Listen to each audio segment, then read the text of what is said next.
Obsidian Dungeon, a Mosaic Chronicles short story by Andrea Pearson. Copyright 2019, Andrea Pearson. Austin paced his apartment, waiting to hear back from Coolidge. He ran his hand through his hair, resisting the urge to bite his nails instead. He hadn't done that in years. His phone finally rang, and he answered it quickly. "She was last seen in Adana," Coolidge said.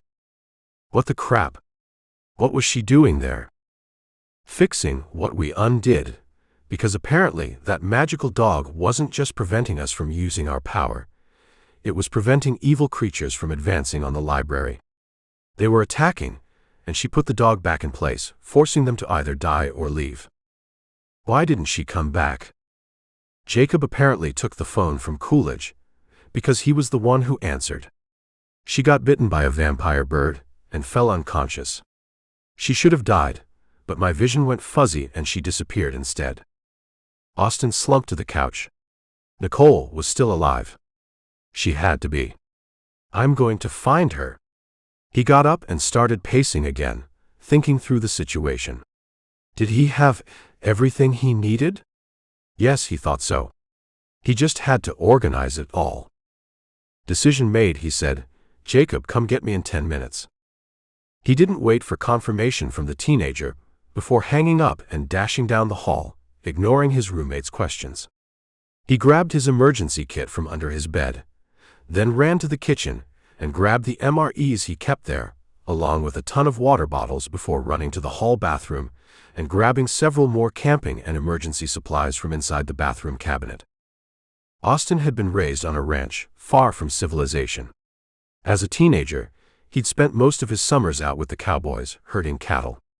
He hadn't been able to rely on anyone but himself most of the time back then, and he'd learned the hard way to always be prepared. Taking the everything to his bedroom, he dumped it all on his bed, then grabbed his biggest duffel and started tossing things in, ticking boxes on a mental checklist as he did so. Water. MREs. Garbage bags for waste. Water filtration straw, in case he ran out of water. Knives. A couple of guns. Ammunition for said guns. Magical devices that would help with stray animals. First aid kit. Candles. Flashlights. And a few Ziploc bags of dryer lint to act as kindling. He zipped up the duffel bag, slung it over his shoulder, and returned to the living room to wait until Jacob came. His roommate cast him glances, obviously hesitating to ask more questions, and Austin finally decided to fill him in. "Nicole got injured and disappeared. I'm going to find her. I don't know how long I'll be gone. That's horrible. I hope she's okay. What about school?" Austin shook his head. "Not as important. I have to get her back." "Okay. Well, good luck. Let me know if you need anything."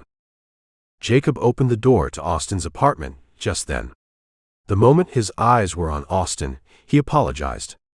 "I can only take you to the old door, the one we used to use." "I was expecting it." Jacob nodded, then opened the door and let Austin through. Austin thanked him, then turned and started the long walk to Adana City, heading toward the castle made of dark, almost black stone. It was the last place where Nicole had been seen, as she'd run from the dungeons. Once there, he scouted out the area before setting up camp. He put up a tent not far from where Nicole had last been seen, cleared a designated cooking spot from the underbrush, and set up a small stove. Then he surrounded the camp with the magical devices he'd brought that kept animals from entering. He'd used them back on his dad's ranch multiple times. And then Austin headed to the castle, ready to start his search. Austin could tell that the castle had been constructed to discourage and intimidate visitors. It still had an imposing air, but for the most part, the amount of deterioration it had gone through simply made it creepy, not intimidating. He stepped past the disintegrated door and turned on a flashlight. Sunlight filtered in from above, due to a large portion of the ceiling having caved in, but it was still darker inside than outside. He wanted to be sure he didn't miss anything. The entry hall was massive. It was lined with torches and pillars, and had several doors leading off it. A cursory glance told him those rooms were all empty. He continued down the long hallway, finding a gigantic library toward the end of it. The ceiling there was completely intact, and he could see that most of the books were undamaged. Cool. Austin turned and continued searching the first floor before heading up the huge staircase at the back of the main hallway. His search there was fruitless, though. The whole thing was falling apart.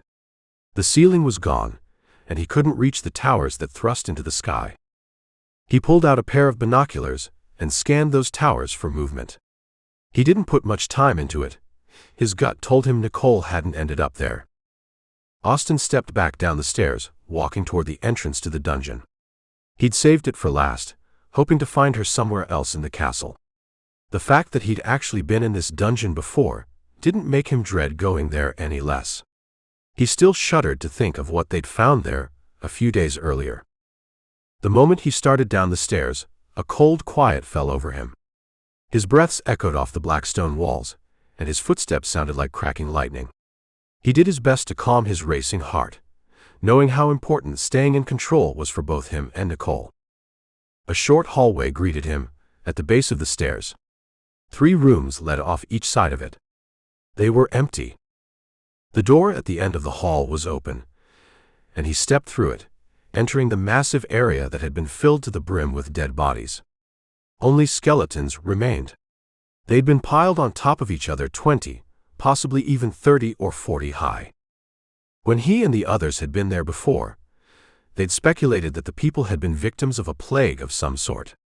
That plague was probably long dead by now, as it didn't have a host to survive on, but Austin knew better than to dig around in those skeletons. For all he knew, the bodies at the bottom were still deteriorating, and if he disturbed them, he would unleash whatever disease had killed everyone off. Walking quietly and slowly, Austin directed his flashlight everywhere, trying to see if anything looked like it had been disturbed recently. Nothing did. The skeletons hadn't been touched in hundreds of years. He searched the rooms at the other side of the entrance to the dungeon. He could tell by the faint magical print that Nicole had been there, but he knew it was from when she'd replaced the magical dog. It wasn't recent. And that concluded his search of the dungeons. Everything was empty. Discouraged, Austin turned around and stared at the mounds of skeletons. He was sure she wasn't under them. He was about to head out when he heard a sigh. Austin froze. "Hello. Over here." The response was faint, almost a whisper. Austin's heartbeat doubled in speed. The voice had come from the wall to his right, on the other side of a pile of skeletons. He still didn't move, but he knew he'd be foolish not to investigate. However, as he'd noted before, the skeletons hadn't been disturbed in years, if ever. How had anyone gotten there without leaving evidence? Had he imagined the voice? Maybe there was a tunnel. Maybe the person who'd called to him had found Nicole and needed help. Steeling himself, unwilling to leave any page unturned, Austin started across the pile of skeletons, cringing when they collapsed beneath him. He ended up having to push the skeletons aside, both magically and with his hands, to pave a way through them. Finally, he reached the wall, and promptly froze when he saw what he assumed was the source of the voice. Something had been chained to the wall, its arms upright, head lolled down. It was decrepit, ancient, while still being moist. Most of the skin had rotted away, and the creature's heart was visible through the ribs, still beating. Nicole wasn't in sight. Austin cleared his throat. "How long have you been here?" A hand stirred, gesturing to the skeletons Austin had just stepped through, and the head lifted. "As long as they have." The man's voice was deep and gravelly. His eyes were closed, his lips open, exposing stained, crooked teeth. This must have been a human at some point. But how was he still moist? How was his heart still beating? "Why are you down here?" Austin asked. "Same reason they are." Austin took a step back. "The plague?" The man nodded. "Yes." He then cackled, his jaw loosening from the action, tendons and ligaments becoming visible through the skin. "Also, I bedded the king's wife. In retrospect, that was probably the main reason I was banished to the dungeons." "Why aren't you dead?" "How do you know I'm not?" I can see your heart beating. Ah, yes. Well, magic has kept me together. A curse that can never be lifted. Not even by you. I wasn't offering. You couldn't have done it, even if you had. Austin was tired of this conversation. Have you seen? Nicole. Yes. And I know where she is. Austin narrowed his gaze. You do? How? A red eye, haloed in green, opened in the center of the man's neck. It had several layers of thick black lids lining it. Austin stepped back, disgusted. I see everything. Okay, whatever. Where is she? Safe. For now. What do you mean, for now? The eye shut, and the man shifted in his chains. I need you to do something for me. Austin shook his head. He wasn't going to bargain. What I need is to find Nicole and get her to a hospital. Her safety depends on you helping me. How? You're stuck here. Yes, but they're not. A massive clinking of bones and shifting of fabric sounded behind Austin, and he whirled. Tons of skeletons had gotten to their feet. They stepped toward him, jaws dangling, black eye holes gaping. They stared at him, then shifted their attention to the creature that had caused them to come to life. Hunt Nicole down and kill her. As one, they turned and started marching away. Austin spun to the decrepit man. What? No. You can't do that. Oh, you'll find that I. Austin pulled out a gun and shot the man. The skeletons didn't stop, and the man only laughed. Austin turned his gun on the zombie skeletons, but shooting them didn't do anything. He was about to take out a knife when he remembered that even though they'd been reanimated, they were still dead. And as an arate, he had control over dead things. He sent his magic at them, commanding it to force them to stop. It didn't work, and nothing happened when he tried to cave the ceiling in over them. They were protected from his magic. Stop them. Austin shouted at the man. I will, the man said, his response coming slower. Once you help me. What was wrong with him? He'd better not be dying now. Austin raked his hands through his hair.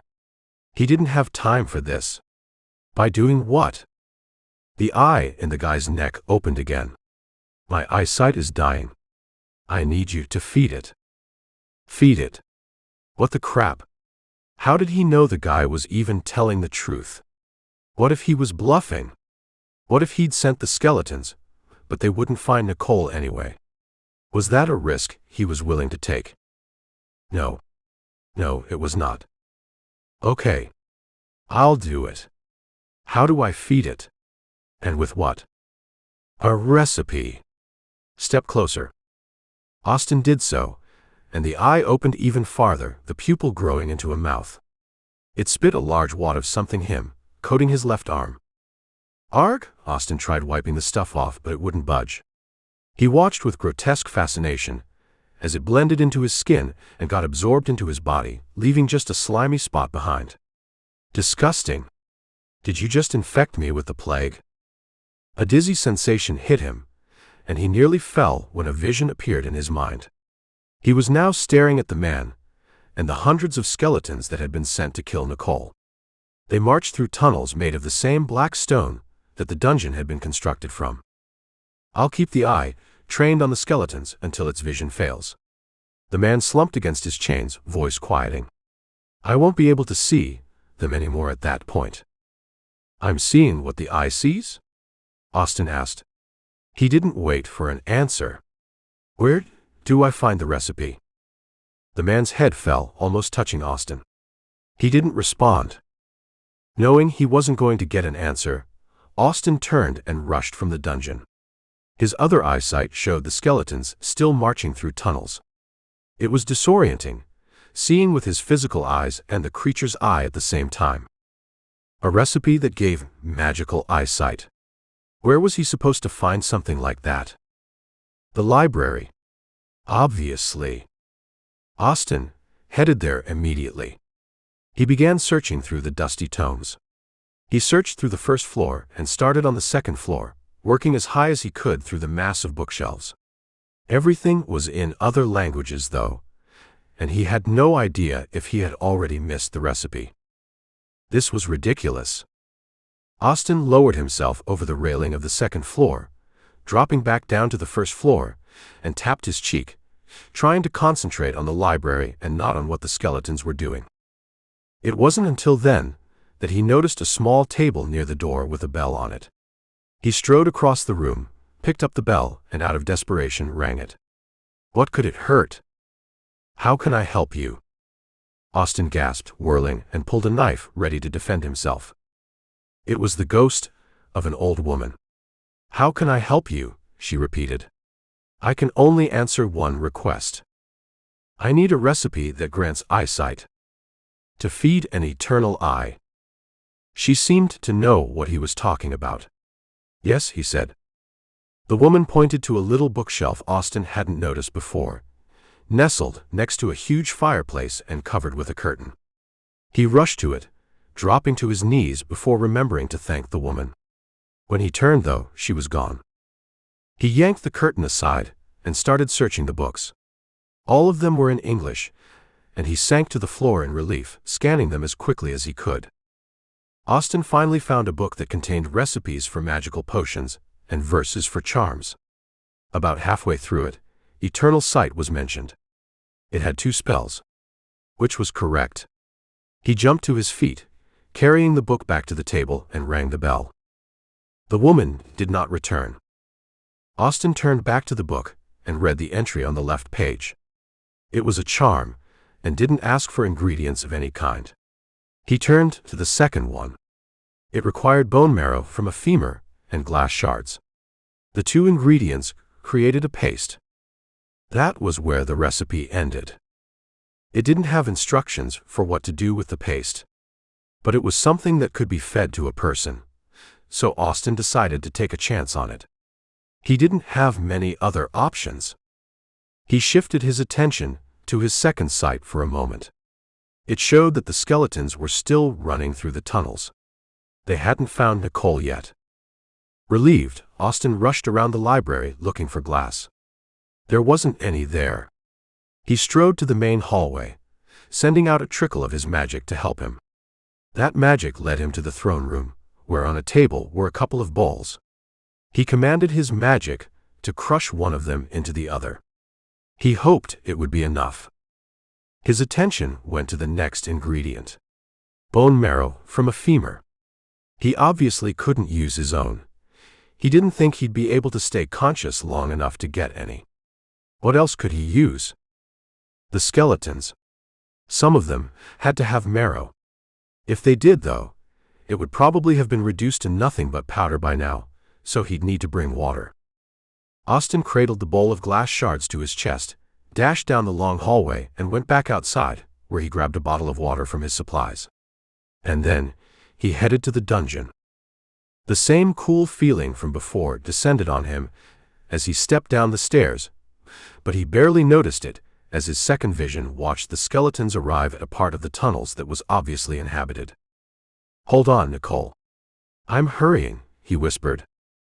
It was hard, but he tore his attention away from the skeletons, realizing that his distraction was just slowing him down. Rather than touching the skeletons, Austin brought one of the femurs to him using his magic and broke it in half. He collected some of the dark red-brown substance from the inside of the bone, adding it to the glass shards, and commanded the shards and powder to blend before adding water. Soon he had a paste. Austin approached the man, propping his flashlight up on some of the nearby skeletons so it was trained on the guy's neck. He prodded the guy's squishy shoulder, cringing in disgust. "You have to hold the mouth open," the man said once he'd realized Austin was back. "I no longer have the strength to do it." "How do I know you won't bite me?" "I won't, but you can use your magic if it makes you feel better." "I can't. I don't have control over living things." "I thought I told you I wasn't living." Austin ground his teeth, not wanting to argue. The man's heart was still beating. He was alive. Austin looked around, his gaze landing on a nearby skeleton hand. He used his magic to grab one of the finger bones and pried the mouth open with it. Then again, using his powers, he shoved the paste into the mouth. The thing chewed, swallowed, and then licked its teeth before opening wider, obviously wanting more. "It's not enough," the man shrieked, stronger now. "More." "Just a minute, I'll be back." Austin sent a trickle of magic out to find more glass to fill his bowl. He didn't dare use the bowl itself. No way was he mixing the stuff in his hand. As he was searching for more, his second sight distracted him. The skeletons had found the people who lived in the tunnels. They were the natives Austin had encountered last time he'd been there. And they were fighting the skeletons, trying to stop them. They were falling pretty quickly, but Austin couldn't see Nicole, so he forced himself to concentrate on the task at hand. It took him several precious minutes to find a couple of goblets, even using his magic. They were nestled into a pile of what Austin assumed were the skeletons of some royals. He pulled the goblets to himself and quickly made more paste. He was in the process of feeding it to the eye when he saw Nicole in his second vision. She was unconscious, lying on a cot in a tiny room cut into rock. The skeletons were fighting their way through the natives and were nearly to her. The natives weren't strong enough. They weren't holding the zombies off. Austin finished feeding the paste to the disgusting mouth. He cursed when the demon said it still wasn't enough. "How much more do I need?" He was ready to throttle the guy. "One more batch of that size." Finally, a solid answer to a question. Austin quickly mixed it up, using more goblets he found near the royals. He sloshed some of the stuff on him in his haste when he saw that the skeletons had nearly reached Nicole. Only one man with blood on the side of his face was holding them off now. Running, holding his bowl gingerly, he rushed back to the man and fed the paste to the eye. When the last of it was swallowed, the man shook himself, groaning, his back arching against the stone wall. "Stop the skeletons," Austin shrieked. The man took in a deep breath, his lungs filling visibly. "Very well, you've done your part." He muttered something. The skeletons froze, staring blankly at the unconscious girl lying on the cot, then fell in heaps around her. "How do I know you won't kill her?" "Why would I? You've provided me with what I need. Thousands of hours of entertainment, watching the inhabitants of all the worlds. I can't trust you." "No, but you don't really have a choice, do you?" "Rest assured, boy, I have no desire to harm your girl now that I have what I want. It would have to be enough." Austin turned to leave, but something caught his sleeve and he glanced back. The man had grabbed him. "If you tell anyone I exist or come to me for favors, I will have her killed. And it won't matter how far from me she is, my skeletons will find her." Austin gave a curt nod. He shrugged out of the man's grasp and left the dungeon, half paying attention to where he was walking while keeping his sight on the skeletons, watching to make sure the man kept his word. As he made his way back to camp, needing to eat before trying to figure out which way the skeletons had gone, he saw the native with the bloody face pull himself up from the tunnel floors and check on Nicole. Austin's shoulders slumped in relief. The natives really were caring for her. Thank goodness. Halfway through his meal, the second sight faded until it was gone completely. Austin looked at his arm. It was clean once more, no sign of the slime that had been there before. Unfortunately, he hadn't been paying attention while the skeletons hunted down his girlfriend. They would have shown him the way. But he'd been more concerned with protecting her. After he finished his meal, Austin headed to the tunnels to start his search for Nicole. Regardless of how long it took, he would find her. This has been Obsidian Dungeon by Andrea Pearson. Thank you for listening. Would you like to know what was on Austin's mind when he first met Nicole? Why he was so annoyed with her? Austin's Perception, the audiobook, is available only to members of Andrea's Readers Group. Click the link in the description for more information.